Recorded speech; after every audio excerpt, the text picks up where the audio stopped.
Hey friends, let's continue this conversation around clarity, but this time we want to talk about physical clarity and what you need to be doing physically that can help reinforce clarity happen through your brain, your body, and your life experience. Because when you have clarity, you have access to whatever you need.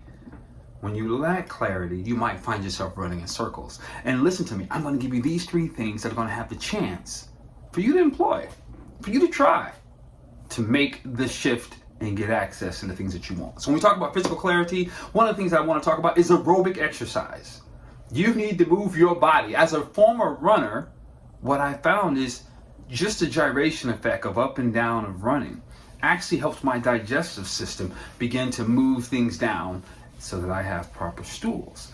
But that also helps shake down free radicals. That also helps shake down any excess waste in the blood and in the body. It gets it moving.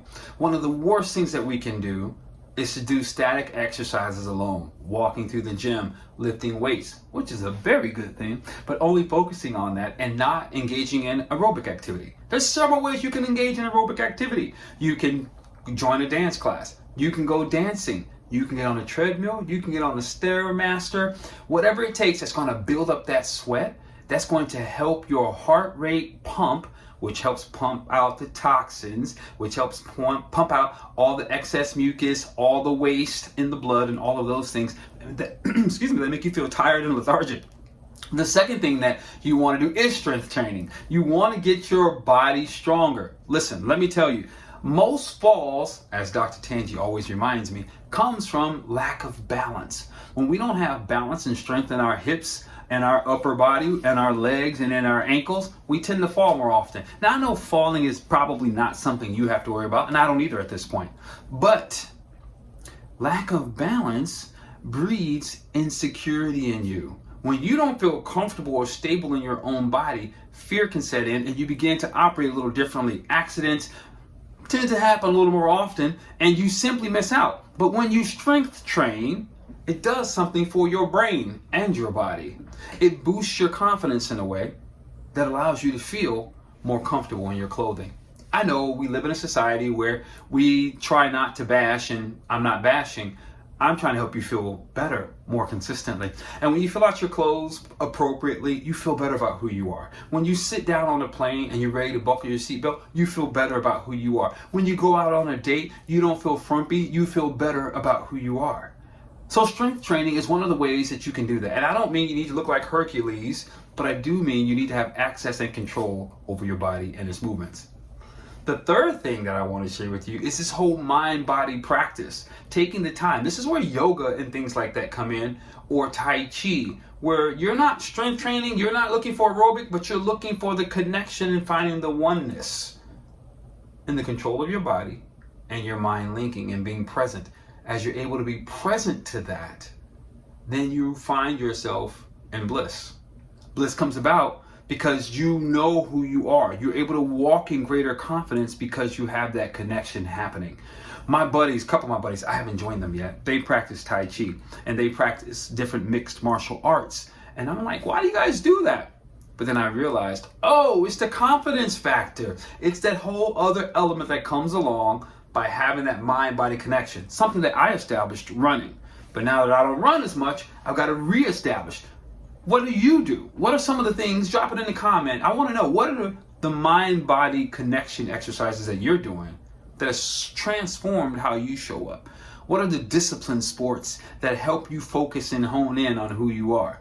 This is why we cross-train. This is why we continually ask and push people. Stay in exercise, stay in coordination, stay in tune with your body, because when you lose control of your body, you age much more quickly. And it's just not necessary. It's one of those things that can transform everything for you. The next area I want to talk about is sleep optimization. OMG. You really want to get there? Then sleep is going to be imperative. Let me help you out. There's a couple things that you can do when we talk about sleep optimization. Number one, I'm not going to say you need 7 to 8 hours of sleep. I'm also not going to debate that 7 to 8 hours of sleep are good for you. I know that my mind works better once I've had 7 or 8, which is extremely difficult for me to get because I just don't rest that deep unless I'm on vacation, which is why I'm going to move somewhere warm. Okay, getting back to this for you. One of the things that you need to think about is planning your sleep. How much sleep do you need? How much sleep, whether or not you're going to sleep the entire time, how much sleep do you need and how do you plan for it? One of the things that I do is I use on my iPhone, I have a sleep mode, a sleep focus mode. I have it come on around 9:30, 9:45, plays a cute little jingle, and I'm like, all right, it's time to wind down. It's time to get ready for bed.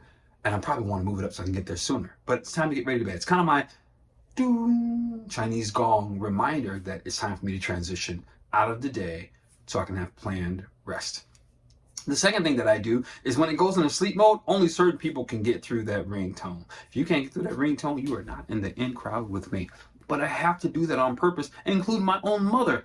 Not because I don't love her or care, but sometimes it may not work. We know moms, they're going to call when they want to call because they're feeling it. So that's just what it is. But because I know my mother's that way also, and because I'm constantly traveling, living in different time zones, mama doesn't make that list.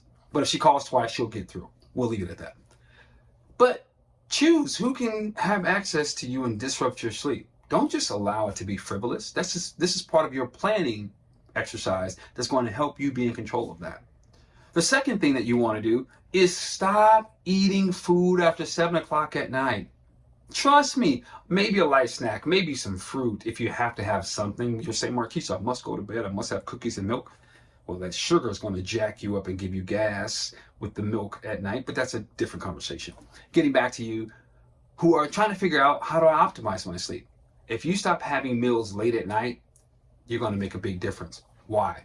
Because you're going to give yourself 2 to 3 hours of digestion so the body can do or begin some of the digestion process. Hopefully you'll be drinking water as well to allow it to rest, to settle, to break down.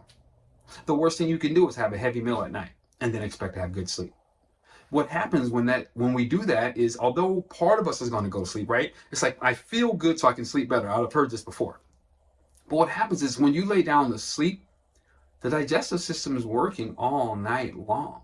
And if it's working to break down food, then it's not going to do what the body should be doing while you rest. And let's go repair your cells. Let's go heal achy joints. Let's go take care of your body and provide energy by restoring while you rest. So optimizing your sleep by planning, taking care of your meals in advance. And then the third thing, it goes back up to where we started, physical exercise. One of the best things you can do at night is stretch. Now, when I say stretch, I don't mean pull, it hurts. I mean breathe and allow your body to melt into positions.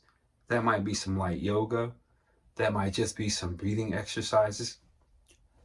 Inhaling 4 strong, holding it 5 seconds, exhaling 7 seconds. One of my breathing coaches, she taught me that. It works so well.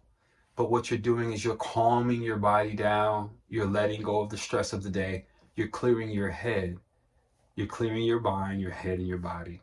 And that, my friends, allows you to also rest.